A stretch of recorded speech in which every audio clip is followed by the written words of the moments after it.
Okay, तो हम continue करने लगे एंडोक्राइन। ठीक है, डायबिटीज़ हम पढ़ रहे थे। अब आता है डायबिटीज़ में इंसुलिन। ठीक है, इंसुलिन क्या होता है? पहले प्री प्रो इंसुलिन होता है। ठीक है, जो प्री प्रो, पहले देखो, इंसुलिन से पहले प्रो होएगा, प्रो से पहले प्री प्रो होएगा। ठीक है, ये ऑर्डर तो पता ही होना चाहिए। उसके बाद जो प्री प्रो इंसुलिन है ना वो कहाँ बनते हैं? रफ एंडोप्लाज्मिक रेटिकुलम में। तो इंसुलिन बनना शुरू होता है RER में, रफ एंडोप्लाज्मिक रेटिकुलम में।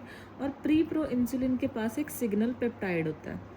ठीक है, तभी वो प्री है, वो सिर्फ एक सिग्नल लेके आया है कि भाई इंसुलिन चल बनते हैं, क्योंकि वो प्री है। अब हमने इस सिग्नल को, हमने कहा ठीक है, हमने सिग्नल ले लिया, हमें सिग्नल पेप्टाइड को रिमूव कर देंगे, तो क्या बन जाएगा? Proinsulin. Proinsulin is folded and forms disulphide bonds. It is structurally similar to insulin growth factor 1 और insulin growth factor 2। It is stored in secretory granules. ठीक है, ये बस सिक्रेट होने को तैयार पड़ा हुआ है, इसलिए सिक्रेटरी ग्रेन्यूल्स में बैक स्टेज इसको बिठा रखा है, और ये डाइसल्फाइड बॉन्ड से प्रो बन चुका है। ठीक है, अब जब ये सिक्रेटरी ग्रेन्यूल से रिलीज हो जाएगा तो ये क्या बन जाएगा? इंसुलिन। मतलब इंसुलिन की तरह बाहर आएगा। Insulin has 51 amino acids. It is secreted along with C peptide और अमाइलिन। ठीक है, इसके साथ साथ, इंसुलिन के साथ साथ सी पेप्टाइड और अमाइलिन दो चीज़ें आती हैं। ठीक है, अमाइलिन इसका कज़न है इंसुलिन का, साथ में फ्री में आ रहा है। तो ये सी पेप्टाइड जो है बताता है कि C peptide is the marker of endogenous insulin production, क्योंकि जब हम बाहर से सिंथेटिक इंसुलिन या किसी एनिमल से इंसुलिन ऐसे बाहर से ले रहे हैं तो उसमें सी पेप्टाइड नहीं होता, तो इसलिए सी पेप्टाइड से पता लगता है कि ये हमारा एंडोजेनस इंसुलिन है। ठीक है, फिर इंसुलिन को हम कहाँ कहाँ यूज़ करते हैं? और मतलब टाइप 1 डायबिटीज़ में लाइटस में तो इंसुलिन देना ही पड़ेगा, क्योंकि उसमें इंसुलिन की कमी होती है। टाइप 2 में हम लेटर स्टेज में यूज़ करते हैं, जब अनकंट्रोलेबल हो जाता है। डायबिटीज़ इन प्रेगनेंसी में हम इंसुलिन यूज़ करते हैं। ठीक है, और डायबिटिक कीटोएसिडोसिस में इंसुलिन यूज़ करते हैं। तो ये सारे हमारे पास यूजेस हैं। अब जो पैंक्रियाटिक सेल्स होते हैं, मतलब बेसिकली पैंक्रियास के अंदर क्या होते हैं? कैपिलरी 3 तरह के सेल्स होते हैं, अल्फ़ा, बीटा और डेल्टा। अल्फ़ा सेल से बनता है ग्लूकागॉन, बीटा सेल से बनता है इंसुलिन, इंसुलिन के साथ साथ वो एक सी पेप्टाइड और उसका कज़न अमाइलिन भी बनता है, और डेल्टा सेल से बनता है सोमैटोस्टैटिन। ठीक है, ग्लूकागॉन क्या करता है? हमारी बॉडी में ब्लड ग्लूकोज बढ़ाता है, इंसुलिन हमारी बॉडी में ब्लड ग्लूकोज को कम करता है। अब increase insulin secretion and decrease insulin secretion, कौन कौन इंसुलिन को इंक्रीज करता है और कौन कौन डिक्रीज करता है, ये देख लेते हैं। बेटर है कि हम याद कर लें कि कौन कौन डिक्रीज करता है। एक तो डिक्रीज ब्लड ग्लूकोज या फास्टिंग। ऑब्वियसली जब हमारी बॉडी में पहले ही ग्लूकोज कम होता है या हम फास्टिंग स्टेट में होते हैं तो वो इंसुलिन को डिक्रीज ही करता है। ठीक है, दूसरा क्या है? सोमैटोस्टैटिन। सोमैटोस्टैटिन तो सब कुछ ही डिक्रीज़ करता है, तो ये इंसुलिन को भी डिक्रीज़ करेगा। फिर है लेप्टिन। लेप्टिन क्या है? बेसिकली सेटाइटी के लिए होता है ना, जो एडिपोसाइड से बनता है, तो ये सेटाइटी बढ़ाता है, इंसुलिन को ये भी रिलीज़ नहीं होने देता। और अल्फा एड्रेनर्जिक एक्टिविटी। ठीक है, अल्फा एड्रेनर्जिक इंसुलिन को कम करेंगे, बीटा एड्रेनर्जिक इंसुलिन को बढ़ाएंगे, क्योंकि बीटा को याद आ गया कि मेरे ही नाम का एक बीटा सेल इंसुलिन बढ़ाता है, तो मैं तो बीटा एड्रेनर्जिक को मैं इंसुलिन बढ़ा देता हूँ। ठीक है, अल्फा एड्रेनर्जिक इंसुलिन कम कर देगा। इंक्रीज इंसुलिन सिक्रीशन फिर कौन कराता है? अब हम इसकी लिस्ट देख लेते हैं। जब blood glucose, fatty acids, amino acid, free fatty acid, amino acid इस हमारी बॉडी में बड़े होते हैं, तो इंसुलिन को बढ़ना पड़ता है। जो जीआई के हार्मोन्स है, जैसे गैस्ट्रिन, सीसीके, सिक्रेटिन, ये सारे भी इंसुलिन को बढ़ाते हैं। ठीक है, ग्लूकागॉन, ग्रोथ हार्मोन, कॉर्टिसोल। अब हमें तो ऐसे लगेगा कि भाई ग्लूकागॉन और इंसुलिन तो दुश्मन है। ठीक है, तो ग्लूकागॉन अगर वो इंसुलिन को क्यों बुलाएगा? पर ऐसा नहीं है। ये हमें इंपॉर्टेंट बात याद रखनी है कि ग्लूकागॉन, ग्रोथ हार्मोन और कॉर्टिसोल ये काउंटर रेगुलेटरी हार्मोन्स जो है, ये इंसुलिन को बढ़ाते हैं। ये कब बड़े होंगे? ये खुद ही आते हैं जब काउंटर रेगुलेशन करनी होती है। तो ये भी मतलब इसमें याद रखना है लेप्टिन, इसमें याद रखना है ग्लूकागॉन भी इंसुलिन को बढ़ाता है। आफ्टर ऑल आ तो दोनों पैंक्रियास से ही रहे हैं ना, है तो अच्छे अच्छे भाई बहन ही हैं ये लोग सारे। तो ग्लूकागॉन, ग्रोथ हार्मोन और कॉर्टिसोल ये सब भी इंसुलिन सिक्रेशन को बढ़ाते हैं, ये इंपॉर्टेंट पॉइंट याद रखना है। दूसरा मैंने बता दिया बीटा एड्रेनर्जिक एक्टिविटी। फिर आता है इंसुलिन रेजिस्टेंस। अगर बॉडी में इंसुलिन रेजिस्टेंस होगी तो हमारी बॉडी और इंसुलिन बनाने की कोशिश करेगी, तो वो भी इंसुलिन को बढ़ाएगी। इंसुलिन को आगे बढ़ने से पहले हम ग्लूकागॉन भी पढ़ लेते हैं, कहाँ यूज़ होता है। ग्लूकागॉन के यूजेस क्या है? एक तो ऑब्वियसली क्योंकि इसने ग्लूकोज को बढ़ाना है, तो हम इसको हाइपोग्लाइसीमिया में यूज़ करेंगे। जब हमारी बॉडी में हाइपोग्लाइसीमिया हो जाता है, ग्लूकागॉन क्या कराता है? ग्लाइकोजन को तोड़ता है, ग्लाइकोजिनोलाइसिस कराएगा। It is not useful in starvation और अल्कोहल इंड्यूस्ड हाइपोग्लाइसीमिया। अगर ज़्यादा ही बंदा स्टारवेशन पे चला गया फिर अल्कोहल पी के आ गया, फिर नहीं इसका कोई रोल है, ठीक है। उसके बाद बीटा ब्लॉकर की पॉइजनिंग में भी हम ग्लूकागोन को यूज़ करते हैं। Acts by stimulating glucagon receptors on heart, ठीक है। तो हार्ट पे जो ग्लूकागोन रिसेप्टर्स हैं उनको ये स्टिमुलेट करता है। सो ग्लूकागोन के दो यूजेस क्या करें हमने, हाइपोग्लाइसीमिया तो बसा ही था, दूसरा हमने जो मेन पढ़ना है वो है बीटा ब्लॉकर की पॉइजनिंग में। अब कैसे सिक्रीट होता है हम ये देखेंगे, या फिर ये कर लेती हूँ पहले, NCEP ATP3 guidelines for metabolic syndrome. Metabolic syndrome क्या होता है, जिसमें बंदे का सारा मेटाबॉलिज्म ही ख़राब हुआ होता है। नेशनल कोलेस्ट्रॉल एजुकेशन प्रोग्राम ने बताया है ये। मेन तो दिक्कत कोलेस्ट्रॉल की आती है ना मेटाबॉलिक में, तो मेटाबॉलिक सिंड्रोम को सिंड्रोम एक्स भी बोलते हैं। अगर तो सिंड्रोम जेड दिया हो तो क्या होता है कि मेटाबॉलिक के साथ साथ ऑब्स्ट्रक्टिव स्लीप एपनिया भी है बंदे को, तो वो जेड कैटेगरी में आ जाता है, ठीक है। अब इसका मेटाबॉलिक सिंड्रोम की क्या क्या होगा, इसमें एक तो सेंट्रल ओबेसिटी होगी बंदे को, उसके ट्राइग्लिसराइड्स बड़े होंगे, HDL लेवल कम होएगा, BP बढ़े होएगा और फास्टिंग ग्लूकोज बढ़े होगी। अब यही जो पापा को बताया था इन्होंने डॉक्टर ने, ठीक है, उस हिसाब से याद रखो। एक तो उनको बोला था कि अपना वेट कम करो, ठीक है। तो सेंट्रल ओबेसिटी में हमें क्या याद रखना है, 90 centimetre in man, 80 centimetre in women, इससे ये कट ऑफ है। 80 और 90 जीरो रिमेंबर है, अदरवाइज ये होता है 88, ये होता है 102। मैन ज़्यादा मोटे होते हैं तो फिर इसलिए मैन को ज़्यादा दे रखा है। 90 centimetre in man, 80 centimetre in women. Elevated triglycerides अगर 150 से तो ज़्यादा हो दोनों, ये तो पता ही है। फिर HDL लेवल्स अगर मैन में 40 से कम हो, वुमेन में 50 से कम हो। ब्लड प्रेशर अगर 130/85 से ज़्यादा हो तो ज़्यादा ही, इतना ही आया था, ज़्यादा है ना। HDL भी कम आया था, 40 से कम मैन में, 50 से कम वीमेन में। देन फास्टिंग ग्लूकोज अगर 100 से ज़्यादा है। LDL इसमें नहीं आता, ये क्वेश्चन आएगा, LDL नहीं आता, ठीक है। तो क्या क्या कर लिया हमने, obesity, triglyceride, HDL, blood pressure और ग्लूकोज, ये सारा मेटाबॉलिक सिंड्रोम हो गया। अब ये रिलीज़ कैसे हो रहा है इंसुलिन, ठीक है। पहले हमारी बॉडी में ग्लूकोज आता है, तो वो पैंक्रियाटिक, 2 बजे हम खाना खाते हैं, हमने उसमें किया बायोकेम में GLUT2, तो पैंक्रियाटिक सेल्स ने क्या करना है कि अच्छा जी खाना आ गया, ग्लूकोज बढ़ गया, तो उन्होंने क्या SGL मतलब GLUT2 ट्रांसपोर्टर से मतलब ग्लूकोज आया है इनके पास, तो इन्होंने क्या किया, ग्लूकोकाइनेज से इसको वही ग्लूकोज 6 फॉस्फेट में कन्वर्ट किया। ग्लूकोज 6 फॉस्फेट ने आगे जो भी ऑक्सीडेशन का प्रोसेस होता है बायोकेम में, ATP रिलीज़ कर दिया। इस ATP ने क्या किया कि यहाँ पे जो एक पोटेशियम चैनल बैठा हुआ था इसको क्लोज कर दिया, ठीक है। तो अब यूजुअली हम क्या पढ़ते हैं कि चैनल ओपन हो गए, इसमें हमने क्या करना है कि ATP के आने से पोटेशियम जो है, ATP और पोटेशियम मिल गए और ये चैनल क्लोज हो गया, ठीक है।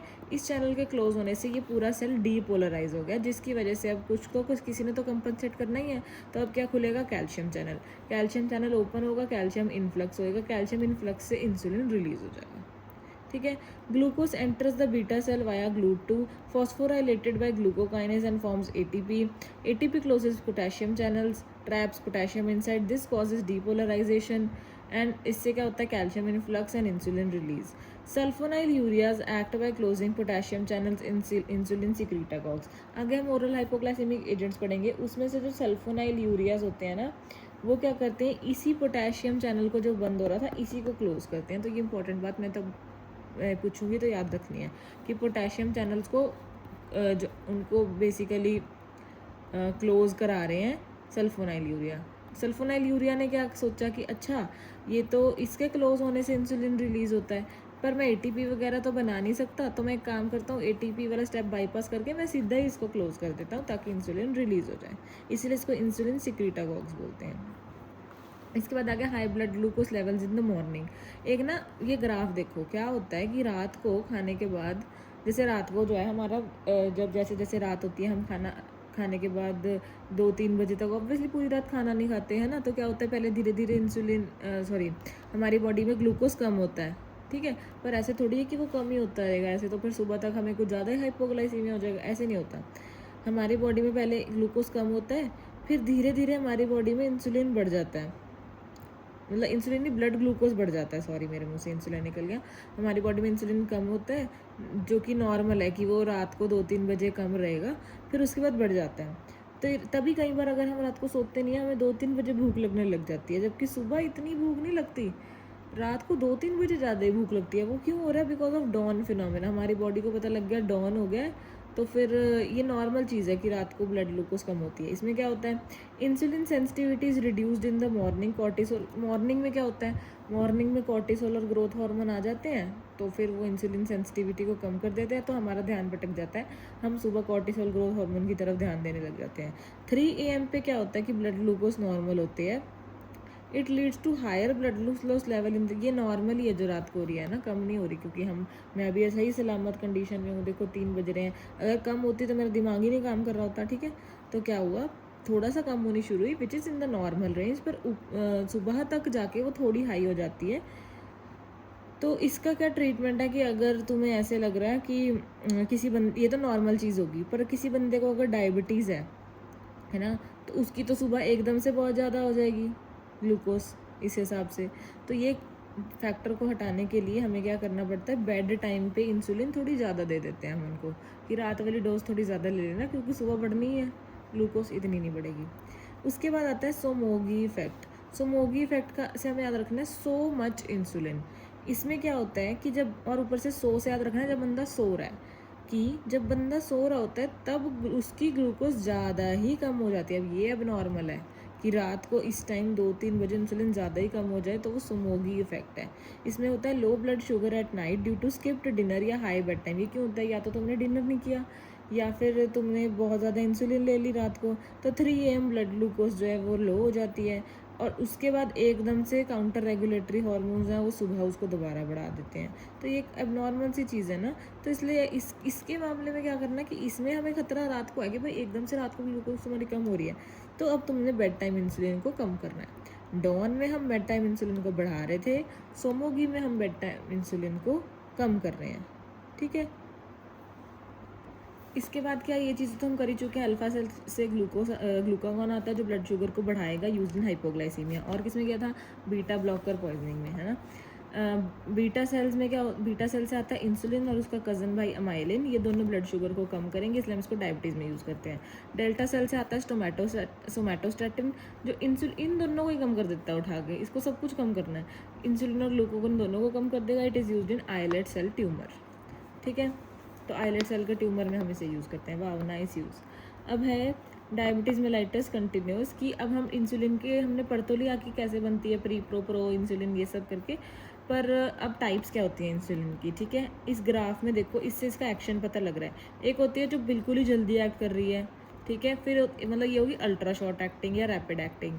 फिर होता है शॉर्ट एक्टिंग, फिर हमारे पास होता है इंटरमीडिएट बीच की एक्टिंग, ठीक है, intermediate acting, then long acting और अल्ट्रा लॉन्ग एक्टिंग, ठीक है। अल्ट्रा लॉन्ग तो इसमें दिखाया ही नहीं, वो अल्ट्रा ही लॉन्ग है, ग्राफ से ही बाहर निकल गई। तो अल्ट्रा शॉर्ट एक्टिंग या रैपिड एक्टिंग में हमारे पास क्या होता है, lag, that is lispro aspart glulisine, ठीक है। पर जी से हमें कंफ्यूज नहीं होना कि ग्लूलिसिन है या ग्लार्जिन है, इसमें सब में एस आ रहा है, ये भी तुम कर सकते हो कि सब में एस आ रहा है, लिस्प्रो में भी, एस्पार्ट में भी और ग्लूलिसिन में भी। तो ये अल्ट्रा शॉर्ट है। It peaks in 1 hour and given subcutaneously before meal, क्योंकि इसको 1 घंटे में इतना एक्शन करना होता है। रोटी खाने में आधा घंटा लग जाएगा, इतने में आधा घंटे बाद एक्शन कर देगी, तो हम इसे बिफोर मील ले लेते हैं सबक्यूटेनियसली खुद ही, ठीक है। शॉर्ट एक्टिंग है, खुद ही 1 घंटा पहले खाना खाने से ले लिया इंसुलिन। फिर उसके बाद आता है शॉर्ट एक्टिंग, जो क्या है, regular insulin. It peaks in 2 to 3 hours, can be given IV infusion subcutaneously, जैसे मर्जी दे सकते हैं। जो इमरजेंसी कंडीशंस होती है लाइक डायबिटिक कीटोएसिडोसिस, उसमें हम शॉर्ट एक्टिंग यूज़ करते हैं ताकि जल्दी से इफेक्ट आए। पर उसमें अल्ट्रा शॉर्ट भी नहीं करना कि ज़्यादा ही हो जाए काम सा, पर हम उसमें normal regular insulin that is short acting use करते हैं डायबिटिक कीटोएसिडोसिस में। फिर आता है इंटरमीडिएट एक्टिंग। इंटरमीडिएट एक्टिंग में क्या होता है, NPH, न्यूट्रल प्रोटामिन हेडहॉग, जो भी है NPH याद रख लो। It peaks in 4 to 6 hours, इसलिए इंटरमीडिएट है। फिर लॉन्ग एक्टिंग जो होती है पीकलेस इंसुलिन की, ये 24 घंटे तक काम कर लेते हैं, इसकी कोई सिग्निफिकेंट पीक नहीं आती, ये बस एक बेसल इंसुलिन लेवल मेंटेन करके रखेंगी। तो इसमें क्या आएगा, ग्लार्जिन और डेटिमर, ये डेटिमर और ग्लार्जिन, ठीक है, ये दोनों। फिर अल्ट्रा लॉन्ग तो इसमें दे ही नहीं रखी, ये तो 42 आवर्स तक चल जाती है, डिग्लूडेक, ठीक है, डिग्लूडेक इज अल्ट्रा लॉन्ग। सारा यूजुअली हम सबक्यूटेनियस ही देते हैं, सिर्फ रेगुलर इंसुलिन ही है जिसको हम IV या फिर सबक्यूट दोनों दे पा रहे हैं, इसीलिए हम इसको डायबिटिक कीटोएसिडोसिस में यूज़ कर रहे हैं, ठीक है। इसको हम IV या सबक्यूटेनियस दोनों दे सकते हैं। सॉरी, रेगुलर पे लिखना था मैंने, ये IV और सबक्यूटेनियस दोनों दे सकते हैं, बाकी तो सबक्यूटेनियस ही है। चलो उसके बाद एल्फ्रीजा क्या होता है, ये इनहेल्ड इंसुलिन है। It is used in post prandial control, not commonly used. ठीक है, क्योंकि इसमें सीओपीडी का रिस्क है। अच्छा, एल्फ्रेजा में इन्होंने सोचा कि हम इनहेल करके भी तो इंसुलिन ले सकते हैं। ठीक है, पोस्ट प्रांडियल कंट्रोल हो जाएगा, लेकिन इनहेल करने के चक्कर में तुम्हें सीओपीडी और लंग कैंसर का रिस्क हो जाएगा, इसलिए इसको या ज़्यादा यूज़ नहीं करते। साइड इफ़ेक्ट्स क्या होते हैं, जितना ज़्यादा इंसुलिन लेंगे उतना ग्लूकोज कम भी तो हो सकता है। तो कभी कभी बंदे ने खाना नहीं खाया, कुछ नहीं खाया, लोगों को लॉजिक थोड़ी पता है, वो इंसुलिन लेके बैठ जाएंगे, उससे हाइपोग्लाइसीमिया हो सकता है। और क्योंकि इंसुलिन एनाबॉलिक हार्मोन है तो इससे वेट गेन होता है। लाइपोएट्रोफी हो सकती है अराउंड द इंजेक्शन साइट, तो इसलिए हमें बार बार साइट्स बदलते रहना चाहिए, कीप रोटेटिंग द साइट्स। हाइपोकलीमिया हो सकता है। अब इसका लॉजिक क्या है, पोटेशियम जो है ना वो इंसुलिन से डरता है। Potassium is basically scared of insulin, पता नहीं क्यों वो डरता है। जैसे ही इंसुलिन आ जाता है वो सेल्स के अंदर छुप जाता है जाके। तो अगर हम ज़्यादा ही इंसुलिन दे देंगे तो हमारी बॉडी में हाइपोकलीमिया हो जाएगा, क्योंकि सारा का सारा पोटेशियम जो है वो जाके सेल्स के अंदर छुप जाएगा। ठीक है, इंट्रासेलुलर पोटेशियम शिफ्ट दो चीज़ें कराती हैं, एक ये इंसुलिन से डरता है, और दूसरा बीटा एगोनिस्ट से डरता है ये। ठीक है, बीटा एगोनिस्ट से भी डरता है, बीटा एगोनिस्ट और इंसुलिन। ठीक है, potassium enters the cell when these drugs are administered, potassium concentration in serum decreases. तो वो सेल के अंदर तो छुप जाएगा, सीरम में हम देखते हैं ना कि कितना है, वो कम हो जाएगा हमारे अकॉर्डिंग। नेक्स्ट है हमारे पास कॉम्प्लिकेशंस। हमें पता है माइक्रोवैस्कुलर होती है, मैक्रोवैस्कुलर होती हैं। जो मेन मोर्टेलिटी कराती हैं या मेन खतरनाक जो होती हैं वो मैक्रोवैस्कुलर होती हैं। ठीक है, मैक्रोवैस्कुलर ज़्यादा दिक्कत देती हैं हमें। माइक्रोवैस्कुलर में क्या क्या आता है, diabetic retinopathy, diabetic nephropathy, diabetic neuropathy. उसमें से डायबिटिक न्यूरोपैथी मोर कॉमन है। न्यूरोपैथी में भी से भी कौन सा मोस्ट कॉमन टाइप होता है, जिसमें सेंसोरी मोटर दोनों होता है ना, ये हमने पहले क्या हुआ, डिस्टल सेंसोरी मोटर न्यूरोपैथी जो है, जिसमें ग्लव एंड स्टॉकिंग वो होती है, ग्लव एंड स्टॉकिंग न्यूरोपैथी होती है, वो ज़्यादा कॉमन होती है। Effect of glycaemic control, good glycaemic control reduces the risk. ठीक है, अगर हम ग्लाइसीमिक कंट्रोल अच्छा रखेंगे तो हमारी वो न्यूरोपैथी, नेफ्रोपैथी, रेटिनोपैथी ये सब कंट्रोल में रहेगी, नहीं होएगी। पर मोर्टेलिटी में भी इसका कोई खास रोल नहीं है, ये तो बस वैसे ही तंग करती हैं, मोर्टेलिटी नहीं करती। मैक्रोवैस्कुलर मेन है, जिसमें क्या आता है, CAD that is coronary artery disease, CNS stroke, peripheral artery disease.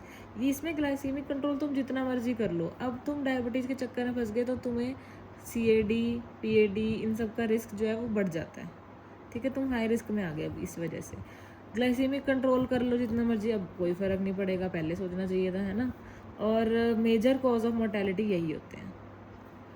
Good glycaemic control से माइक्रोवैस्कुलर कॉम्प्लिकेशंस कम हो जाती हैं, लेकिन मोर्टेलिटी कम नहीं होती, as mortality is mainly due to macrovascular complications. ठीक है, ग्लव एंड स्टॉकिंग न्यूरोपैथी मैंने बता दी है, होती क्या है, असेंडिंग सिमेट्रिकल, क्योंकि पहले हैंड और फीट से शुरू होएगी। ठीक है, तो इसलिए इसको ग्लव एंड स्टॉकिंग न्यूरोपैथी बोल रहे हैं। असेंडिंग है, सिमेट्रिकल है, सेंसरी मोटर टाइप है, और it is seen with diabetes. Metabolic memory क्या होता है, लेगेसी इफेक्ट। एक लेगेसी भी एक चीज़ होती है। अगर कोई बंदा शुरू से अपनी डाइट में कंट्रोल रख रहा है, या वो बिल्कुल एंड में कंट्रोल रख रहा है, दोनों में अगर कोई फ़र्क ही नहीं होता, फिर शुरू वाला तो पागल ही माना जाता है जो कहता है हेल्दी लाइफस्टाइल रखो। पर शुरू से जो बंदा अच्छे से कंट्रोल कर रहा है, उस अर्ली टाइट ग्लाइसेमिक कंट्रोल, उसके लॉन्ग टर्म बेनिफिट ज़रूर आते हैं। तो कोई चिंता की ज़रूरत नहीं है उस बंदे को, बेवकूफ़ नहीं है, वो समझदार है, वो एक लेगेसी क्रिएट कर रहा है, मेटाबॉलिक मेमोरी होती है। ठीक है, उसके बाद क्या होता है हमारे पास, नेक्रोबायोसिस लाइपोडिका डायबिटिकोरम। ठीक है, अजीब सी चीज़ है, नेक्रोबायोसिस लाइपोडिका डायबिटिकोरम। ये क्या होता है, a chronic granulomatous skin condition है associated with diabetes. It is due to microangiopathy and collagen degeneration. एक तो यहाँ पे स्किन के ऊपर माइक्रो एंजियोपैथी हो जाएगी और कोलेजन की डीजनरेशन हो जाएगी, जिसकी वजह से क्रॉनिक ग्रैनुलोमेटस लीजन बन जाती है, तो बड़ी बेकार सी होती है नेक्रोबायोसिस लाइपोडिका डायबिटिकोरम। ठीक है, इसका डिफरेंशियल डायग्नोसिस क्या होता है, नेक्रोलिटिक माइग्रेटरी अरिदमा। ठीक है, NLD और NME। It a characteristic rash seen with glucagonoma syndrome, that is weight loss, anemia and diabetes.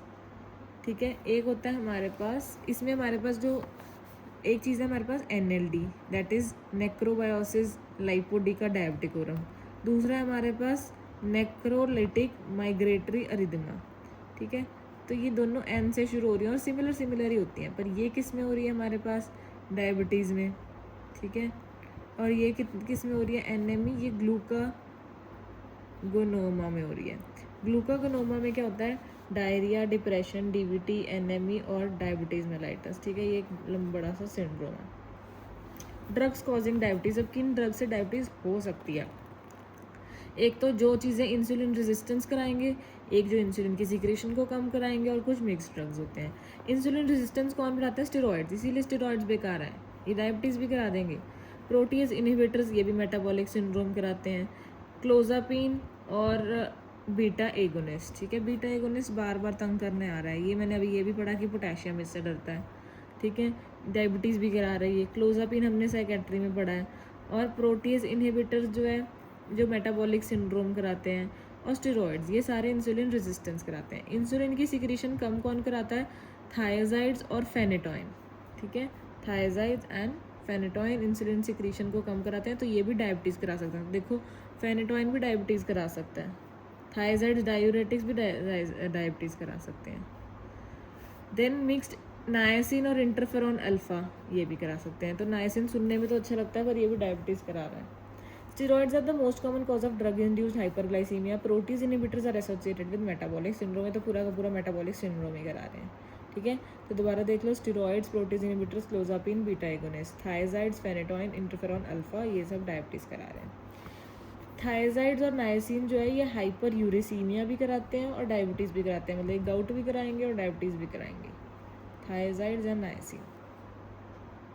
अब हमारे पास डायबिटीज़ की और दो कंडीशंस आती हैं, complications kind of, diabetic ketoacidosis, hyperglycaemic hyperosmolar state. Diabetic ketoacidosis में बंदा कैसे प्रेजेंट करता है, सीवियर एब्डोमिनल पेन, किस पहले तो मैं इसका ना शुगर तुम्हें बता दूं, डायबिटिक कीटोएसिडोसिस में होता है मोर देन 250, ठीक है। हाइपरग्लाइसीमिक नाम में ही है कि ज़्यादा ग्लाइसीमिक है ये। हाइपरग्लाइसीमिक हाइपरऑस्मोलर में होता है 500, ठीक है, इसका डबल 500 to 600, पर चलो 250 500। डायबिटिक कीटोएसिडोसिस में बंदा प्रेजेंट करेगा भाई severe abdominal pain, blood glucose 250 to 300 हो जाएगी। इसमें एक और चीज़ है, इसमें क्योंकि कीटोन बॉडीज़ बन रही हैं तो कीटो एसिड्स की वजह से हैगमा हो जाएगा, ठीक है, हैगमा, और तभी इसको एब्डोमिनल पेन भी हो रहा है, ठीक है। Type 1 diabetes mellitus usually first presentation होती है इसकी, मतलब ये डायबिटिक कीटोएसिडोसिस टाइप 1 डायबिटीज़ में होता है, और हाइपरग्लाइसीमिक हाइपरऑस्मोलर स्टेट टाइप 2 डायबिटीज़ में होती है, ठीक है। ये वाला टाइप 1 में हो रहा है ड्यू टू फीवर या स्ट्रेस, इसमें कुछ स्मॉल ब्रीदिंग होएगी, मोर्टेलिटी 1% होती है। हाइपरग्लाइसेमिक हाइपरऑस्मोलर क्या है, इसमें बंदा आएगा, इसमें ना वो इमेजिन करो जो इमरजेंसी में आते हैं बहुत ओल्ड पेशेंट्स जिनकी शुगर बहुत बड़ी होती है, उन्हें वो इतना ऑल्टर्ड सेंसोरियम के साथ आते हैं और उनको डिहाइड्रेशन हो रही होती है, ठीक है, और उन्हें टाइप 2 डायबिटीज़ मेलाइटस होती है। तो ये क्लासिक वो वाला केस है, इसमें कीटोन कुटोन कुछ नहीं होता। It presents with altered sensorium, blood glucose 500 to 600 होती है, नॉर्मल एसिड बेस बैलेंस भी उसका ठीक आता है ना। तुम क्या कराओगे आईसीयू में जाके कि भाई इनका एसिड बेस कराओ, वो ठीक आएगा। उनमें टाइप 2 डायबिटीज़ मेलाइटस होती है, निगलेक्टेड एल्डरली पेशेंट्स होते हैं वो ज़्यादातर, and due to dehydration higher mortality, तो वो तो लग ही रहा होता है उनको देख के कि ये कहाँ ही बचेंगे, तो इनमें 15% मोर्टेलिटी होती है।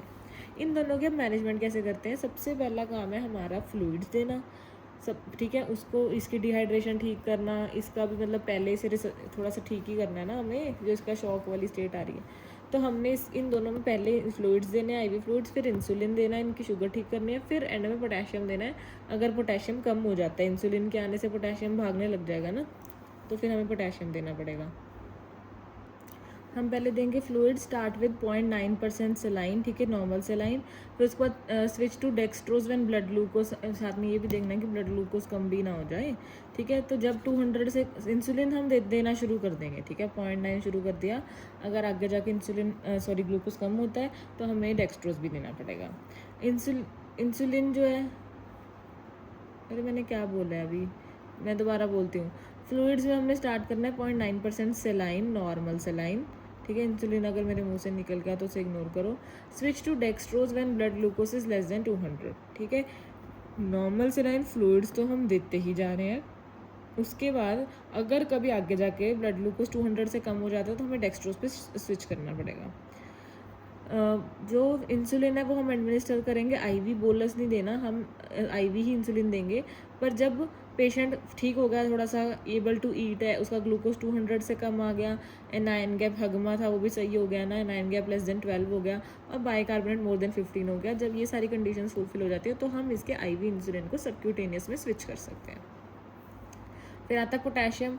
हमें पोटेशियम कब स्टार्ट करनी है? जब सीरम पोटेशियम 5.2 से कम होने लग जाए। जब पोटेशियम 5.2 से कम होएगा तो हम आईवी पोटेशियम भी स्टार्ट कर देंगे। और अगर 3.3 से कम हो गया तो अभी 2 मिनट के लिए इंसुलिन भी बंद करो कि भाई पोटेशियम ज़्यादा ही डर रहा है, इंसुलिन तू रुक जा, ठीक है। 3.3 से कम हो गया तो इंसुलिन स्टॉप करनी है, 5.2 से कम हुआ तो पोटेशियम देना है आईवी। बाइकार्बोनेट अगर तो रिफ्रैक्टरी एसिडोसिस है, अगर पीएच बंदे का कम है तो बाइकार्बोनेट हम कंसिडर कर सकते हैं। In diabetic ketoacidosis also find and treat the trigger, कि क्यों हुआ वो भी करना है। पोटेशियम इन डायबिटिक कीटोएसिडोसिस में क्या होता है कि potassium which was scared of insulin now will come out of the cells and roam around in the, ठीक है। डायबिटिक कीटोएसिडोसिस में स्टार्टिंग में पोटेशियम ज़्यादा था जब वो प्रेजेंट कर रहा था, क्यों? क्योंकि इंसुलिन, वो तो अब इंसुलिन से डरता था, पर अब उसको लग रहा है कि ला इंसुलिन तो है नहीं, मैं आता हूँ आराम से घूमता हूँ। एक्स्ट्रा सेलुलर पोटेशियम पहले बढ़ता है, extra cellular basically extra cellular fluid में पोटेशियम बढ़ता है, पर टोटल बॉडी स्टोर्स कम होते हैं, ठीक है। पर जैसे ही हम इंसुलिन देंगे वो फटाफट से अंदर दोबारा भाग जाएगा। पीडियाट्रिक में क्या करना है कि अगर पहले पेशेंट आया डायबिटिक कीटोएसिडोसिस का बच्चा आ गया तो कोमा या शॉक उसका ट्रीट करने के लिए पहले हमें रिससिटेशन पे ध्यान देना, आईवी फ्लूइड्स पे, इंसुलिन में। फिर अगर मॉडरेट टू सीवियर डिहाइड्रेशन है तो हम उसको कितना नॉर्मल सेलाइन स्टार्ट करेंगे 20 ml पर kg ओवर 30 मिनट्स, ठीक है। और इंसुलिन कितना देते हैं हम इनको 0.1 यूनिट पर kg per hour after 1 our. तो हमने इनकी डोज के लिए इन्होंने पीडियाट्रिक से अलग से बताया है, इसमें तो हमने 0.9% सेलाइन लिख दिया था ना बस सीधा। इसमें हमने क्या करना है 20 ml पर kg NS देना ओवर 30 मिनट्स। आईवी इंसुलिन 0.1 पर kg per hour after 1 our, इसके 1 घंटे बाद इंसुलिन 0.1 पे देना है। माइल्ड डिहाइड्रेशन है और वो टॉलरेट कर रहा है तो ठीक है, हम कोशिश करेंगे कि बच्चे ओरल पे ही चल जाए और उसको सबक्यूटेनियस इंसुलिन स्टार्ट कर देंगे along with oral fluids. Mild है तो बस ओरल सबक्यूटेनियस, अगर नहीं मॉडरेट टू सीवियर है तो पहले 20 इन 30 मिनट्स NS और आईवी इंसुलिन 0.1 आफ्टर 1 आवर पर kg पर आवर। अब आता है हमारे पास मोस्ट इंपॉर्टेंट पार्ट और most difficult part, oral hypoglycaemic agents. पर अब आज हम इसको इजी कर देंगे, ठीक है। ओरल हाइपोग्लाइसीमिक एजेंट्स में देखते हैं, हमने जो है अब ग्लूकोज को कम करना है बॉडी में, तभी इनका नाम हाइपोग्लाइसीमिक एजेंट्स है। वो हम कैसे कर सकते हैं? या तो हम इंसुलिन की रिलीज़ को ज़्यादा कर सकते हैं कि भाई इंसुलिन ही है जो ग्लूकोज को कम करता है तो इंसुलिन रिलीज़ को बढ़ा दें, या फिर हम जो इंसुलिन की रेजिस्टेंस हो रखी है उसको ओवरकम करें, ठीक है। और मिसलेनियस, अब देखो इससे ना कभी भी ये नहीं सोचना कि टाइप 1 में हम इंसुलिन रेजिस्टेंस बढ़ा देंगे, नो। टाइप 1 में तो हमने पहले ही कर लिया था कि सिर्फ और सिर्फ इंसुलिन ही देना है। ये जो सारे ओरल हाइपोग्लाइसीमिक एजेंट्स है ये तुम टाइप 2 में ही यूज़ कर रहे हो, टाइप 2 में ही अलग अलग मेथड से, मतलब अलग अलग मैकेनिज्म ऑफ एक्शन है इसके। सबसे पहले हम वो करेंगे जो इंसुलिन की रिलीज़ को बढ़ाते हैं, ठीक है। एक है हमारे पास जो हमने अभी पहले मैंने बताया था आपको कि जो हमारा सारा वो सेल में चीज़ हो रही थी उसमें जो पोटेशियम चैनल था उसके क्लोज होने से डीपोलराइजेशन होकर कैल्शियम इन्फ्लक्स से इंसुलिन रिलीज हो रही थी, तो हम पोटेशियम चैनल ब्लॉकर्स ले आएंगे जो बाईपास कर देंगे एटीपी को और पोटेशियम को क्लोज करेंगे, डीपोलराइजेशन करा के कैल्शियम इन्फ्लक्स से इंसुलिन रिलीज को बढ़ा देंगे। वो कौन से थे? Sulfonyl urease. पर ये कल्ले नहीं है। अब देखो पोटेशियम चैनल को ब्लॉक कौन कर रहा है? दो बंदों का नाम याद रखो, एक है सल्लू और एक है मेघा। सल्लू सलमान खान, एक लड़की है मेघा, समझ लो, ठीक है। सल्लू सिंपल याद रखना है, सलमान खान याद रखना है, तुम्हारी मर्जी। सल्लू और मेघा दो बंदे जो हैं ये बीटा सेल्स पे पोटेशियम चैनल को इनहिबिट कर रहे हैं, मतलब बेसिकली ब्लॉक कर रहे हैं ताकि इंसुलिन रिलीज हो, ठीक है। इनके नाम जो है, ये जो पोटेशियम चैनल ब्लॉकर्स के नाम हमेशा आइड से ख़त्म होते हैं, ठीक है। क्योंकि ये बोलते हैं कि I do increase insulin. Sallu और मेघा बोल रहे हैं आई डू इंक्रीज इंसुलिन, ठीक है। सिंपल याद रखो, सीधी बात, आइड है। अब क्योंकि सल्लू और मेघा जो हैं वो इंसुलिन को बढ़ा रहे हैं हमारी बॉडी में, इंसुलिन तो एनाबॉलिक होता है तो फिर वेट गेन होएगा उससे, ठीक है। और इंसुलिन कई बार बहुत ज़्यादा बढ़ जाता है, ठीक है, इतना चाहिए नहीं होता तो हाइपोग्लाइसीमिया भी हो सकता है। तो इसके 2 साइड इफ़ेक्ट्स होते हैं, तो पूरी ही कैटेगरी के पोटेशियम चैनल ब्लॉकर्स के, कि इसमें वेट गेन होता है और हाइपोग्लाइसीमिया होता है। अगर नहीं याद रहता लॉजिक, सिंपल याद रखो, सल्लू और मेघा 2 मोटे मोटे बंदे हैं हमारे पास, तो इनमें वेट गेन हो रहा है। ठीक है, अब जो सल्फोनाइल यूरियाज हैं सल्लू, वो अमाइड्स होते हैं। ठीक है, वो अमाइड्स होते हैं, या फिर वो बेसिकली 4 हमारे पास ड्रग हैं जो जी से शुरू होते हैं और वो आइड पे ख़त्म होते हैं, वो होते हैं हमारे पास सल्लू। मेघा क्या है? मेघा है ग्लिनाइड्स। ठीक है, मेघा इज ग्लिनाइड, जैसे कि नाटे ग्लिनाइड, रेपा ग्लिनाइड, जो भी ग्लिनाइड है। तो हमने ओवरऑल तो याद रख लिया कि ये भी आइड से ख़त्म हो रहा है, आइड से, पर जो अमाइड है या 4G वाला है आइड, तो वो सल्लू है। अगर ग्लिनाइड है तो वो मेघा है। ठीक है, अब इसमें क्या क्या एग्जांपल्स आते हैं सल्फोनाइल यूरिया में? क्लोरोप्रोपामाइड अमाइड है ना, टोल ब्यूटामाइड अमाइड है, जी, ग्लिमे, ग्लिका, ग्लिपी, ग्लाइब्यूराइड, ये सारे आइड से ख़त्म हो रहे हैं और जी से शुरू हो रहे हैं। ठीक है, और इसमें ग्लिनाइड में बट कर लिया हमने नाटे और रपाग्लिटाइड। अब हम इसके और जो इनके इंडिविजुअल साइड इफेक्ट्स हैं वो देखते हैं क्या है। वेट गेन और हाइपोग्लाइसीमिया तो दोनों ही करा रहे हैं। ठीक है, पर जो सल्लू है, हम नहीं चाहते कि हमारे बच्चे आगे जाके इस मोटे सल्लू की तरह दिखे। ठीक है, तो we don't want our kids to be like Sallu, तो इसलिए सल्लू जो है दैट इज सल्फोनाइल यूरियाज, ये टेराटोजेनिक होते हैं। ठीक है, बट अगर मोटे सल्लू के साथ रहेंगे मान लो, तो उनकी किडनी भी सेफ रहेगी। एक अच्छी बात भी है कि है, तो हम नहीं चाहते कि बच्चे हमारे ऐसे मोटे सल्लू की तरह बने, पर सल्लू उनकी किडनी को प्रोटेक्ट करके रखेगा। ठीक है, तो अगर हमारे बच्चे सल्लू के साथ रहेंगे तो उनकी किडनी सेफ रहेगी। So this is safe in renal failure. तो सल्फोनाइल यूरिया टेराटोजेनिक है and but they are safe in renal failure. और इसमें से अब जो प्रोपामाइड है ना बड़ा सा, इसकी खास 3 क्लिनिकल फीचर्स याद रखने हैं हमने, CDS। एक तो ये कोलिस्टेटिक जॉन्डिस कराता है, D से ही डायसल्फिराम रिएक्शन कराता है, और S से SIADH कराता है। तो इसलिए क्लोरप्रोपामाइड एक ऐसा ड्रग है जो डायबिटीज़ मेलाइटस और डायबिटीज़ इंसिपिडस दोनों में यूज़ हो सकता है, क्योंकि SIADH करा रहा है। एक तो हम इसे डायबिटीज़ में यूज़ कर रहे हैं और इसको डायबिटीज़ इंसिपिडस में भी यूज़ कर सकते हैं। मेघा की क्या बात है कि हमने कर लिया ग्लिनाइड्स हैं, बट मेघा तो बड़ी, लड़कियां तो सेल्फिश है ना, ये लड़की सेल्फिश है कि मैं जल्दी जल्दी खाना खाऊं और मैं 2 घंटे आराम से सो जाऊं, कोई काम नहीं करना इसने, तो ये जल्दी जल्दी खाना चाहती है। ये रैपिडली एक्टिंग होती है and it targets post prandial glucose, कि भाई आगे 2 घंटे में सो जाऊँ। तो इससे याद रखो कि इसको खाना खाने के बाद का पड़ा हुआ है, ये पोस्ट प्रेंडियल ग्लूकोज को टारगेट करती है। ठीक है, ये पूरी कहानी समझ आ गई पोटेशियम चैनल ब्लॉकर्स की। ये इंसुलिन रिलीज़ को बढ़ा रहे थे, पर एक और चीज़ है हमारे पास जो इंसुलिन रिलीज़ को बढ़ा रही है। वो कैसे बढ़ा रही है? Glucose dependent. पर उसमें क्या बात है कि ये तो बस ऐਵੇਂ ही पोटेशियम चैनल ब्लॉकर को बंद करके बैठ गए कि अब बंदा चाहे खा रहा है चाहे नहीं खा रहा, हम इंसुलिन बढ़ाते रहेंगे। पर अब हमारे पास थोड़े समझदार ड्रग्स आ गए। सल्लू और मेघा तो पागल थे ना, कि हम ग्लूकोज डिपेंडेंट इंसुलिन सिक्रीशन कराएंगे, मतलब इनक्रेटिन इफेक्ट के साथ। कि अगर तो इनक्रेटिन इफेक्ट क्या होता है कि ओरल ग्लूकोज लेने से हमारी बॉडी में इंसुलिन सिक्रीशन बढ़ती है ज़्यादा एज़ कम्पेयर टू IV। तो ये क्या कहते हैं, हम तभी इंसुलिन बढ़ाएंगे ना यार, कि जब हम ग्लूकोज खा रहे हैं, हमारी बॉडी में ग्लूकोज है, आ रहा है। तो इसलिए ये अच्छे हैं, इन्हें सम पता है कि हम फालतू में नहीं बढ़ाना, तो इसलिए नो रिस्क ऑफ हाइपोग्लाइसीमिया होता है, क्योंकि अगर हमने नहीं खाया तो ये नहीं बढ़ाएंगे इंक्रीज। और एक और अच्छी बात क्या कर रहे हैं, ये सल्लू मेघा की तरह मोटे मोटे नहीं है। ठीक है, ये सेटाइटी बढ़ा के रखते हैं और ये वेट लॉस भी कराते हैं, तो ये तो अच्छी बात है। तो वेट लॉस भी होता है इससे। तो ये अच्छे में हमें याद रखना, देखो सल्लू तो हमें पसंद नहीं था, पर दीपिका पादुकोण हमें पसंद है ना। तो हम ग्लूकोज डिपेंडेंट इंसुलिन रिलीज में अच्छे वाले ड्रग्स में डाल रहे हैं किसको? दीपिका पादुकोण को। दीपिका पादुकोण से याद रखना है DPP-4 इनहिबिटर्स। ठीक है, एक होते हैं हमारे पास DPP-4 इनहिबिटर्स, और क्या होते हैं? GLP analogues. GLP एनालॉग्स क्या है कि अब दीपिका पादुकोण हमें अच्छी लगती है, पर बाकी सेलिब्रिटीज़ क्या कोशिश करते हैं कि हम भी दीपिका पादुकोण की तरह ही ग्लो करें। ठीक है, we want to glow like Deepika Padukone. तो बाकियों को ग्लो करना है, तो इसलिए वो दूसरे क्लास क्या है, GLP एनालॉग्स, वो भी कोशिश करते हैं इसकी तरह बनने की, कोशिश तो कर रहे हैं ना। तो हमारे पास एक है GLP एनालॉग्स जो दीपिका पादुकोण की तरह ग्लो करना चाहते हैं, और एक है DPP-4 inhibitors, that is Deepika Padukone.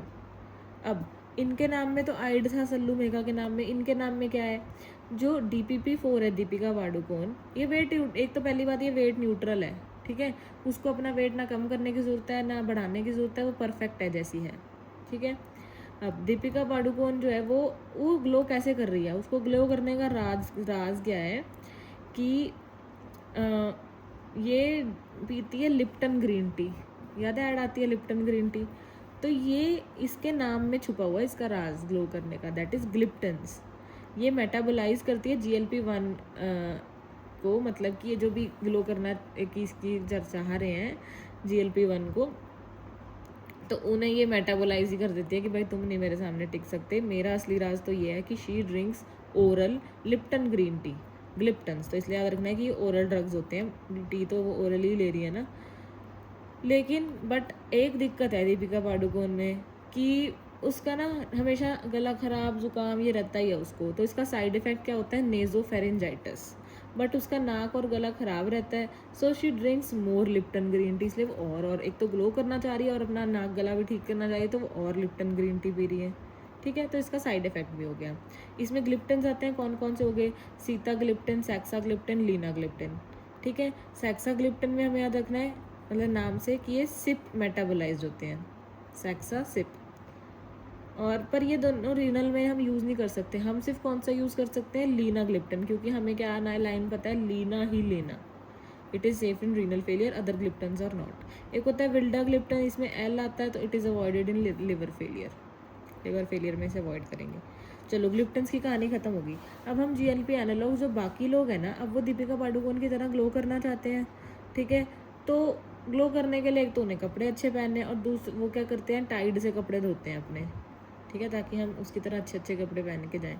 तो ये हो गए टाइड्स। इन्हें पहले लगा था टाइड से कपड़े धो के काम चल जाएगा, पर ऐसा नहीं हुआ। इन्हें इंजेक्शंस भी लगवा रहे हैं कि कहीं हम जाके डर्माटोलॉजिस्ट के पास इंजेक्शंस लगवाएं कि हम इसकी तरह ग्लो कर दें, क्योंकि इन्हें लिप्टन ग्रीन टी के बारे में नहीं पता। तो इसलिए ये सबक्यूटेनियस होते हैं, वो ओरल रूट में थे, ये सबक्यूटेनियस रूट है। अब ये टाइड से कपड़े धो रहे हैं, तो ये सब टाइड वाले हैं, जैसे कि टायरेंजिटाइड, सीमाग्लूटाइड, एक्जीनाटाइड, लीराग्लूटाइड, ठीक है, सारे टाइड वाले हैं। पर अब इसमें खासियत क्या है कि ये बेसिकली जो टायरेंजिपाइड है, सबका अलग अलग पढ़ते हैं। टायरेंजिटाइड है जो, ठीक है, वो टार्जन द वंडर ड्रग है, टायरेंजिपाइड, ठीक है, टार्जन द वंडर ड्रग।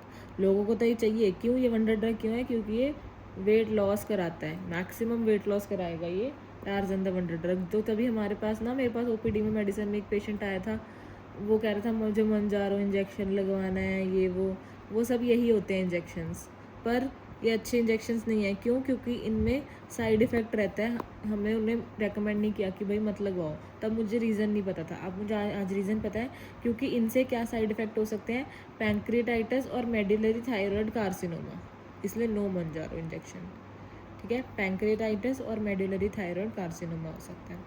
अब ये तो हो गया इसकी बात। सीमाग्लूटाइड जो है, सीमा एक ऐसी लड़की है जो कहती भाई मैं इंजेक्शन नहीं लगवाऊंगी, मतलब मैं सोचूंगी, देखती हूँ। अब सीमा जो है वो ओरल भी हो सकती है, ओरल भी ले सकते हैं हम उसको, और सबक्यूटेनियस भी ले सकते हैं। एक्जेनाटाइड में क्या है, एग्जिट थ्रू किडनी, तो ये जो होती है इसे किडनी में नहीं देते, क्योंकि ये किडनी से ही एग्जिट लेती है, तो it is not safe in kidney failure. बाकी सबको किडनी फेलियर में दे सकते हैं, ठीक है। अब ये क्या है, जो और GLP एनालॉग्स के बारे में बता रहे हैं कि decrease glucagon secretion and delay gastric emptying, तो इसलिए सोसाइटी मेंटेन करके रखता है ये। CVS बेनिफिट्स भी होते हैं, मेटाबोलाइज बाय DPP-4, ठीक है। ये सारे तो दीपिका पादुकोण से ही मेटाबोलाइज हो जाते हैं, ठीक है। अब हमारे पास दो एक्स्ट्रा चीज़ें क्या है, GLP-2 एनालॉग्स हैं, टेडुग्लूटाइड, टेडू का मैंने एक वीडियो में आई थिंक सर्जरी में कहीं पे बताया, हाँ, जब शॉर्ट बाउल सिंड्रोम होता है तो हम टेडुग्लूटाइड यूज़ करते हैं। GLP-1+2 एगोनिस्ट कौन सा है, डापीग्लूटाइड, ये एक्स्ट्रा है। तो अब हमने इसमें ये वाले सारे इंसुलिन सिक्रीशन बढ़ाने वाले का सब कुछ याद कर लिया थ्रू दी स्टोरी, ठीक है, अब हम नेक्स्ट चलते हैं जो ओवरकम कर रहे हैं इंसुलिन रेजिस्टेंस को। इसमें भी थोड़ी बहुत ही फालतू की स्टोरी है। एक बात ये क्या है कि जो हम नॉर्मल CHC में पेशेंट आते थे, हम उनको मेटफॉर्मिन देते थे, है ना, ग्लूकोज के लिए। वो मेटफॉर्मिन है क्या? वो इंसुलिन सिक्रीशन को तो नहीं बढ़ा रही, वो हम यूजुअली टाइप 2 पेशेंट्स में दे रहे हैं। वो इंसुलिन रेजिस्टेंस को ओवर कर रही है, इतनी बात तो पता है। अब वो इस कैटेगरी में आएगी, ठीक है, पर वो बेस्ट कैटेगरी होती है, तभी हमने सबको छोड़ के मेटफॉर्मिन चूज़ करते हैं हम, क्योंकि वो एक बेस्ट कैटेगरी है, ठीक है। तो इतनी बात याद रखनी है बस। अब देखो, ओवरकम इंसुलिन रेजिस्टेंस एक BT ड्रग्स होते हैं, वो बैड ट्रिप पे चले जाते हैं ये सोच के कि भाई हमारे पास इंसुलिन है, हम फिर भी इंसुलिन के होते हुए उसको यूज़ नहीं कर पा रहे, ठीक है। तो एक दुख भरी कथा है कि तुम्हारे पास चीज़ होते हुए भी उसको तुम यूज़ नहीं कर पा रहे, इससे बेटर तुम्हारे पास ना ही होती। तो ये BT ड्रग्स हैं। B से क्या है? बाइगोनाइड्स। T से क्या है? थायोजोलिडीन-डायोन, ठीक है, बाइगोनाइड्स और थायोजोलिडीन-डायोन। बाइगोनाइड्स जो होते हैं वो B से बेस्ट कैटेगरी है, क्योंकि उसमें क्या आता है? मेटफॉर्मिन। थायोजोलिडीन-डायोन इतना बड़ा नाम है, एक तो पहले ही नाम बकवास है इसका। ये T से टॉक्सिक कैटेगरी होती है, वर्स्ट कैटेगरी है। जितने भी हम सारे पढ़ेंगे उसमें से ये वर्स्ट कैटेगरी है, ठीक है। एक तो उनके नाम में T से टॉक्सिक है और एंड में डायोन भी रख दिया, नाम से पता लग रहा है डायन ही है ये तो, ठीक है। पहले हम बाइगोनाइड्स में देख लेते हैं बेस्ट कैटेगरी। इसमें सिर्फ एक ही इंपॉर्टेंट चीज़ है, दैट इज़ मेटफॉर्मिन।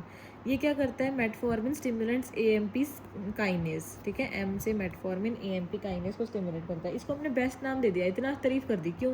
क्योंकि एक तो ये वेट लॉस करा रहा है, ठीक है, दूसरा ये मैक्सिमम रिडक्शन कराता है इन HbA1c, ठीक है। पर ये मेटफॉर्मिन को मिल्क नहीं पसंद, ठीक है, ऑब्वियसली इसमें दिमाग है, मिल्क को क्या ही पसंद, it does not like milk. तो इसमें क्या होता है? लैक्टिक एसिडोसिस हो जाती है, इसमें B12 डेफिशिएंसी हो जाती है, और मिल्क नहीं पीता तो वाइटामिन की डेफिशिएंसी होगी, बस ऐसे याद रखने के लिए, ठीक है। तो इसमें एक तो मिल्क नहीं पी रहा तो लैक्टिक एसिडोसिस हो रहा है, वाइटामिन B12 की डेफिशिएंसी हो रही है, और इसको डायरिया भी हो रहा है, अनएक्सप्लेनेबल, समझ नहीं आ रहा, बस डायरिया हो रहा है क्योंकि मिल्क नहीं पी रही है, ठीक है। It is contraindicated in renal failure due to lactic acidosis. अब क्योंकि ये लैक्टिक एसिडोसिस कराता है, हम इसे मेटफॉर्मिन सबको देते हैं, हाँ हमें पता है, बट रीनल फेलियर के केसेस में नहीं देना हमने मेटफॉर्मिन, ठीक है। बेस्ट कैटेगरी में इतना याद करना था। पहले बेसिकली तो हमें CHC में जैसे लोगों को दे रहे हैं, वो खुश हो रहे हैं कि हमारी HbA1c की रिपोर्ट ठीक होगी, हमारा वेट लॉस हो गया। उन्हें B12 डेफिशिएंसी का इतना नहीं पता, ठीक है, डायरिया उन्हें समझ नहीं आता कि क्या इसकी वजह से हो रहा है। लैक्टिक एसिडोसिस जो है, मिल्क नहीं पसंद है, बस इनको इतना याद रखना है। अब थायाजोलिडीन-डायोन, डायन drugs, toxic drugs, worst category.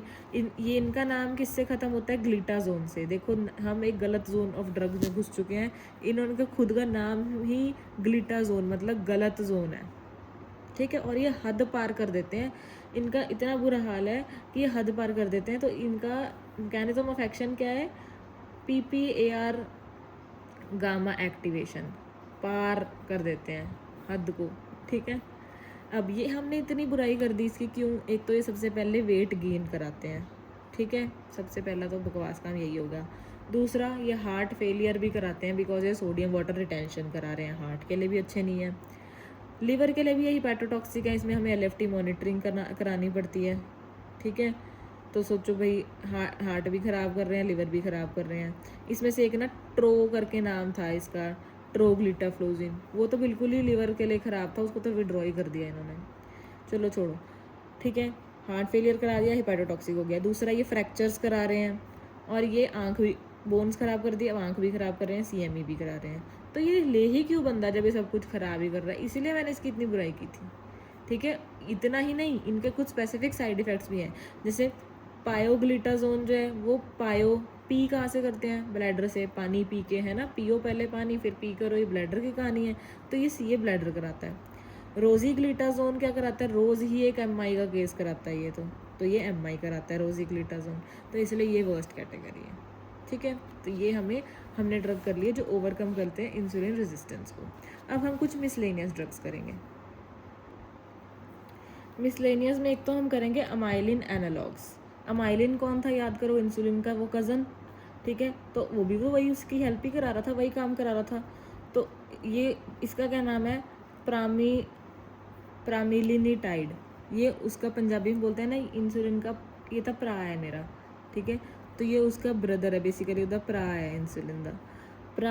प्रामलिनिटाइड, ठीक है। और AML से क्या पता लग रहा है कि ये अमाइलिन है, प्राय और अमाइलिन है, ये है अमाइलिन एनालॉग। ये ग्लूकागॉन की सिक्रेशन को कम करेगा क्योंकि ये तो इंसुलिन का कज़न है, ठीक है। It delays gastric emptying and it increases सेटाइटी। It is use in both type 1 और टाइप 2 दोनों में यूज़ कर सकते हैं, कज़न है, दोनों के घर में रहेगा, टाइप 1 टाइप 2, ठीक है। नेक्स्ट क्या है, अल्फा ग्लूकोसाइडेज इनिबिटर्स, ठीक है। अल्फा ग्लूकोसाइडेज इनिबिटर क्या करते हैं, अब ऐसे याद रखना है कि माय बॉस इज़ अल्फा, ठीक है, and alpha comes in a car, ठीक है। बहुत सारी रीलें आती हैं वो शोज़ वगैरह की, है ना, अल्फा अल्फा मेल ये वो। तो my boss is alpha and alpha comes in a car, इतना याद रखना है। अल्फा ग्लूकोसाइडेज इनिबिटर करते क्या है, it decreases intestinal disaccharide absorption. ये इंटेस्टाइन में डाइसैकेराइड को एब्जॉर्ब ही नहीं होने देते, ठीक है। अल्फा है, ये किसी और को नहीं आने दे सकते इंटेस्टाइन में, ठीक है, हमारी बॉडी में और कोई एब्जॉर्ब नहीं होने देंगे। तो it decreases intestinal disaccharide absorption, इसलिए इनका साइड इफेक्ट क्या होएगा, डायरिया एंड फ्लैटुलेंस। और it is contraindicated in IBD में नहीं देना क्योंकि उनमें तो पहले ही इतना बुरा हाल होता है इंटेस्टाइन का, तो उनमें नहीं देना। इनके दो हम कौन से ड्रग्स आते हैं इनके अंदर, एक कार्बोस और मिग्लिटोल, ठीक है। इसलिए मैंने बताया था my miglitol boss is alpha and he comes in a car, a car boss miglitol, ठीक है। My boss is alpha and he comes in a car. अगर ये भी नहीं याद रहता इसका मैकेनिज्म ऑफ एक्शन, तो मतलब एक तो वो हाँ पता है कि अल्फा मेल जो है वो इंटेस्टाइन अल्फा है, तो वो इंटेस्टाइन के एब्जॉर्प्शन को होने नहीं देगा। पर एक और चीज़ है कि डायरिया फ्लैटुलेंस याद रखने के लिए कि याद रखो कि है तो वो अल्फा, आ तो वो कार में रहा है, बट बॉस का पेट तो खराब है, ठीक है, उसे डायरिया है। इसके बाद बस एक क्लास रह गई हमारे पास, that is SGLT2 inhibitors. SGLT2 inhibitors जो हैं वो अच्छे ही ड्रग्स हैं, मतलब ठीक हैं ये ड्रग्स। ये SGLT2 नाम से पता लग रहा है ये क्या कर रहे हैं, रीनल पे एक्ट कर रहे हैं ना, किडनी में होता है SGLT2, है ना। तो ये it increases renal glucose excretion. ये कह रहे हैं कि अच्छा इंसुलिन नहीं है, कोई बात नहीं, ग्लूकोज को भी निकालते रहो, जितना ग्लूकोज आ रहा है खाना खा लो पर उसे निकालते रहो, ठीक है। तो it increases renal glucose excretion, इसका नाम क्या होता है, ग्लाइफ्लोजिन्स, ठीक है। अभी इसको तो याद ही कर लेना, बचे हुए ग्लिफ्लोजिन्स SGLT2 इनिबिटर्स हैं, ये गुड होते हैं इसलिए इसका नाम ग्लिफ्लोजिन है। It is preferred in CVS and renal, मतलब हार्ट फेलियर और रीनल फेलियर में इसको प्रेफर करते हैं क्योंकि ये तो बेसिकली ग्लूकोज को निकाल ही रहा है ना, तो हार्ट फेलियर में तो अच्छी बात होगी, रीनल में भी अच्छी बात होगी कि ग्लूकोज निकल गया। रीनल फेलियर वालों ने तो निकाल ली जाओ, ग्लूकोज ना एब्जॉर्ब करो, हमें क्या, हम तो चाहिए ही रहे हैं, ठीक है। तो ये डायबिटीज़ प्लस हार्ट फेलियर और रीनल फेलियर में यूज़ होता है, पर रीनल फेलियर में तभी यूज़ करते हैं if EGFR is more than 20। अब इसमें ग्लिफ्लोजिन्स है, कानाग्लिफ्लोजिन, डापाग्लिफ्लोजिन, सोटाग्लिफ्लोजिन। इसमें से जो सोटाग्लिफ्लोजिन है वो सोता ही रहता है, उसने सोचा सोते सोते दोनों को इनिबिट करना है, उसने SGLT1 और 2 दोनों को ही इनिबिट कर दिया, ठीक है, सोता ही रहता है, इसमें कोई वो है। अब साइड इफ़ेक्ट्स क्या होते हैं इसके, थोड़े से वो साइड इफ़ेक्ट्स होंगे जो इन बेसिकली ग्लूकोज को निकालने के लिए वो हो रहे हैं। एक तो UTI हो जाएगा कि इतना ग्लूकोज निकलेगा तो यूरिनरी ट्रैक्ट इन्फेक्शन हो जाएगी, पॉलीयूरिया होएगा ऑस्मोटिक डायूरेसिस की वजह से, क्योंकि हमारी बॉडी से इतना ग्लूकोज भी निकल रहा है, उसे कंपनसेट करने के लिए साथ साथ पानी भी तो निकलेगा ही ना, तभी ऑस्मोसिस मेंटेन होएगा। वेट लॉस होएगा, ग्लूकोज निकल ही जा रहा है, अच्छी बात है, वेट लॉस हो गया, पर ये फ्रैक्चर्स भी करा रहा है। फ्रैक्चर्स दो चीज़ें करा रही थी, ठीक है, कौन सी, एक तो ये करा रहा है SGLT2, और दूसरा मैंने किस में बताया था, वो जो टॉक्सिक ड्रग्स थे, डायन थायाजोलिडीन डायन, ठीक है, वो भी फ्रैक्चर्स करा रहे थे। पर ये तो पता है फ्रैक्चर क्यों करा रहे हैं, उसका तो अनएक्सप्लेन्ड ही फ्रैक्चर था, वो तो डायन ही है सच्ची। और ये क्या करा रहा है, फोरनियर्स गैंग्रीन, क्योंकि ये लोअर बॉडी में तुम इतना ग्लूकोज भेज रहे हो, ठीक है। इसका इंपॉर्टेंट साइड इफेक्ट क्या है, यूग्लाइसीमिक डायबिटिक कीटोएसिडोसिस, क्योंकि ये ग्लूकोज तो निकाल देता है पर हमारी बॉडी में मतलब कीटोएसिडोसिस हो सकता है, तो बस कुछ नहीं है, इतना याद रखो, यूग्लाइसेमिक डायबिटिक कीटोएसिडोसिस करा सकता है क्योंकि हम ड्रग्स ले ही जा रहे हैं और ग्लूकोज तो निकाल ही जा रहे हैं, तो कीटोएसिडोसिस हो सकता है ना।